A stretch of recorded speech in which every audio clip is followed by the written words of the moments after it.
अब कई बुलबुले या इस तरह के भी आएंगे, कई बरसाती मेंढक ये भी कहेंगे कि हम भी थे, वो थे, ये थे। ये तो आप जानते हो कि राजस्थान में लड़ कौन रहा था। मीडिया के लोगों को उनको पूछना चाहिए, जब जरूरत थी तब तुम कहाँ छुप गए थे, और बयान देने के लिए आप सबसे आ गया, तो ऐसे लोगों से सावधान रहने की आवश्यकता है। हाईकोर्ट का फैसला खिलाफ आता तो भी हम दिल्ली कूच करते। हमने कह रखा था कि लाख की तादाद में हम जाते।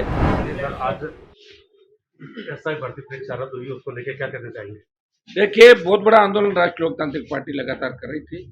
जब सबने हाथ खड़े कर दिए, बीजेपी पार्टी जो सत्ता के अंदर आई, एसआई भर्ती को लेकर, आरपीसी पुनर्गठन को लेकर, गहलोत सरकार के अंदर जो पेपर लीक की घटनाएं हुई, जो बीजेपी के नेता बढ़ चढ़ के बोल रहे थे, वो सब चुप हो गए, मौन धारण कर लिया, छुप गए वो लोग।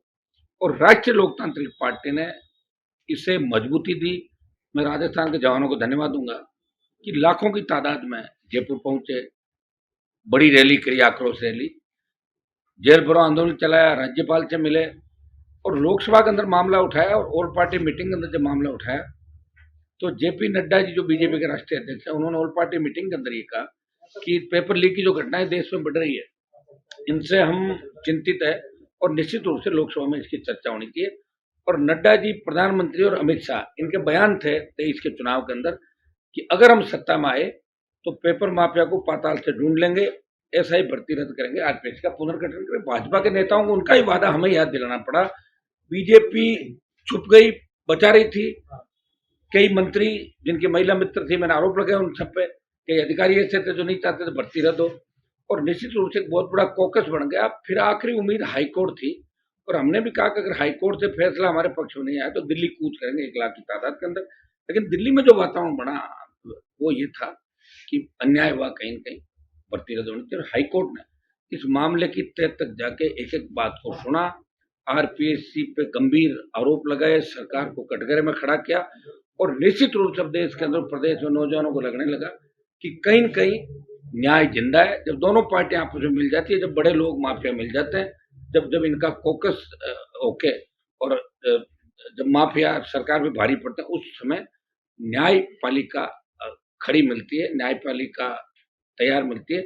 और लड़ने के लिए राजस्थान में राष्ट्रीय लोकतांत्रिक पार्टी की जो फौज है, वो चाहे बजरी माफिया हो, चाहे शराब माफिया हो, चाहे पर्यटन माफिया हो, चाहे नकल गिरोह हो, चाहे दूसरे हो, चाहे हार्डकोर अपराधी हो, उनके खिलाफ लड़ने का, संघर्ष का जिस तरह की मजबूती राष्ट्रीय लोकतांत्रिक पार्टी के कार्यकर्ताओं में, वो राजस्थान का प्रत्येक व्यक्ति अपने आप को सहज महसूस करता है कि जब कोई नहीं होगा तो आरएलपी अपने आप आएगी।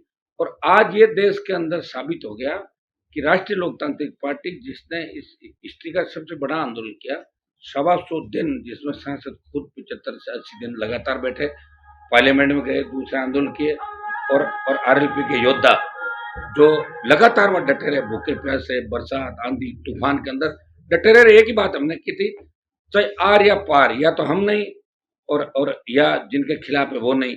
और यही राजस्थान उच्च न्यायालय ने आज फैसले के बाद ये साबित हो गया कि आरएलपी की कथनी और करनी का अंत नहीं। अब इसमें कई नेता बयान देने के लिए, क्रेडिट के लिए भागेंगे, लेकिन सबको पता कि मौके पे कौन था, कौन पीठ दिखा के भागा, और कौन युवाओं जनता के लिए लड़ता रहा।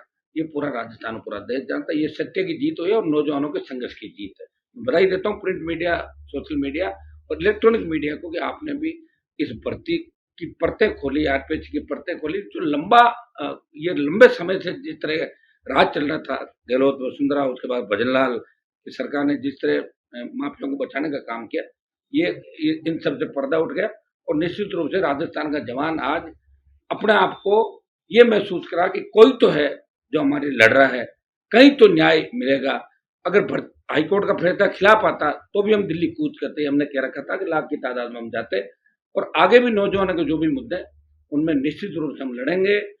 और हम खाली क्रेडिट लेने वाले नेता नहीं है कि जैसे ही फैसला आया और अपना बयान दे दिया, और मीडिया के लोगों को उनको पूछना चाहिए, जब जरूरत थी तब तुम कहाँ छुप गए थे, और बयान देने के लिए आप सबसे आ गया, तो ऐसे लोगों से सावधान रहने की आवश्यकता है। सर, इसके अंदर जो हाईकोर्ट का फैसला है, उसके अंदर जो पुराने जो एसआई के एग्जाम दे रखे हैं, उनको भी वापस मौका दिया जा रहा है, उसको लेके क्या कहेंगे? बिल्कुल दिए जाना चाहिए, क्या दिक्कत है?